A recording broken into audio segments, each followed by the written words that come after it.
Student, welcome to my channel. आज के इस वीडियो में हम पढ़ेंगे एम्पीयर के नियम के अनुप्रयोग के अंतर्गत अनंत लंबाई के सीधे धारावाही तार के कारण जो चुंबकीय क्षेत्र की तीव्रता है, ये बहुत इंपॉर्टेंट है और आपको 100% समझ में आएगा। तो आइए हम वीडियो को शुरू करते हैं। तो देखिए एम्पीयर के अनुप्रयोग, ठीक है। तो एम्पीयर के अनुप्रयोग हमें पढ़ना है।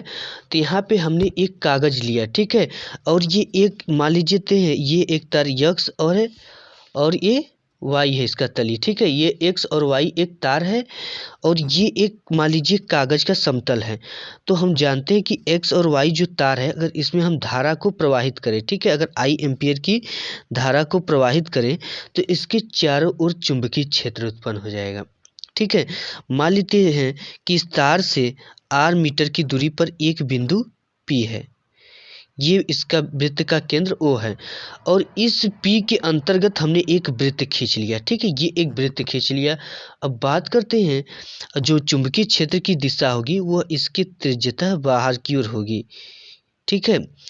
जो चुंबकीय क्षेत्र की दिशा को दाहिने हाथ के नियम द्वारा ज्ञात किया। जैसे ये हाथ है, ठीक है, आप अपना दाहिना हाथ फैलाइए और उसका अंगूठा जो है वह धारा के प्रवाह की दिशा को दर्शाएगा और जो उसकी ये उंगलियां होती हैं, ये उंगलियां इसके चारों ओर चुंबकीय क्षेत्र की दिशा को दिखाती हैं, ठीक है। तो इसके चारों ओर चुंबकीय क्षेत्र की दिशा बी है और ये जो लंबवत है इसमें धारा आई प्रवाहित हो रहा है और ये जो ये वृत्त है इस समतल का भी एक दिशा होता है, तो इसका दिशा डी एल है, ठीक है। ये इसी के डायरेक्शन में यानी इसके समांतर है चुंबकीय क्षेत्र के। जैसे आप इसको समझना हो चित्र की सहायता से तो आप इससे समझ सकते हो। जैसे देखो ये एक चीज़ है, ठीक है, ये मान लेते हैं ये तार है, ठीक है, ये तार है, ये तार एक्स और वाई है और ये जो है वृत्त है, ठीक है। तो ये इसका नीचे का भाग हो गया, ये ऊपर का भाग है, इसी के समान आप समझ सकते हैं इसको, ठीक।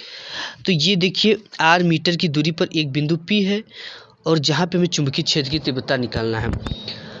तो हम जानते हैं कि अगर ऐसा जो सिचुएशन आता था कि एक तार है उसके चारों तरफ चुंबकीय क्षेत्र उत्पन्न होता है, तो हम गॉस का नियम एम्पीयर का नियम हमने पढ़ा था। क्या पढ़ा था?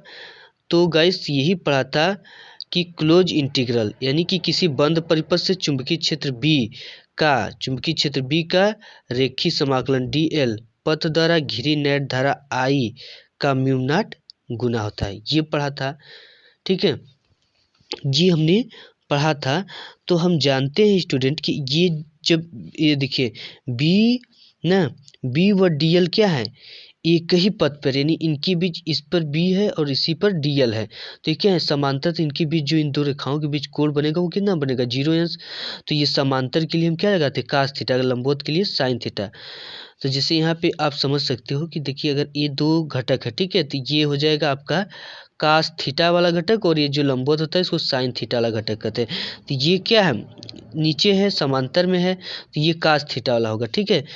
तो इस डॉट को हटाएंगे तो यहाँ पे देखिए क्लोज इंटीग्रल यानी पथदर, जो एम्पीयर का नियम हमने पढ़ चुका है कि किसी बंद परिपथ से गुजरने वाला जो चुंबकीय क्षेत्र बी का रेखीय समाकलन पथ द्वारा, ये एक पथ है, घिरी नेट धारा आई का, नेट धारा के लिए बराबर का चिन्ह लगाते हैं और आई का म्यू नॉट गुना होता है, इसे एम्पीयर का नियम कहते हैं। तो ये एम्पीयर के नियम के अनुसार बी और ई डॉट को हटाएंगे तो डी एल कास थीटा, तो थीटा इसमें कितना होगा, 0 अंश होगा, क्योंकि दोनों जो कोण है ये दोनों एक पर है, तो इनके बीच जो कोण बनेगा वो थीटा बराबर कितना बनेगा, 0 अंश। तो 0 अंश इक्वल आई म्यू नॉट, ठीक है, या इसको म्यू नॉट आई कह सकते हो कि पथ द्वारा घिरी नेट धारा आई का म्यू नॉट गुना होता है, ठीक है। इसको ऐसे भी कह सकते हो कि नेट धारा आई का म्यू नॉट गुना होता है।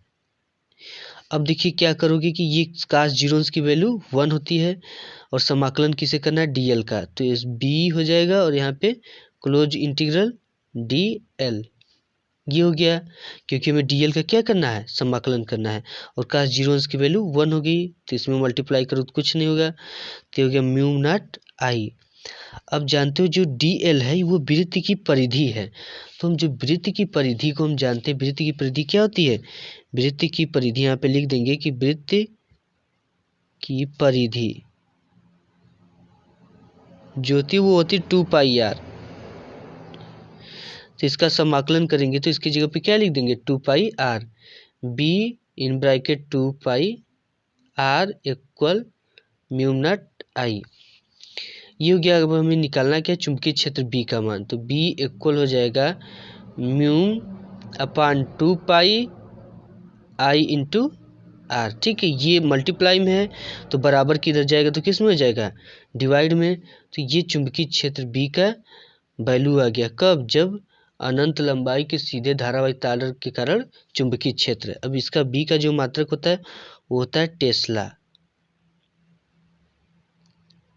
ठीक है स्टूडेंट, अगर ये वीडियो पसंद आया हो तो प्लीज़ वीडियो को लाइक कर दीजिएगा और चैनल पे पहली बार है तो सब्सक्राइब जरूर कर लीजिएगा। लास्ट में स्क्रीनशॉट ले लीजिए, आपको बहुत काम देगा।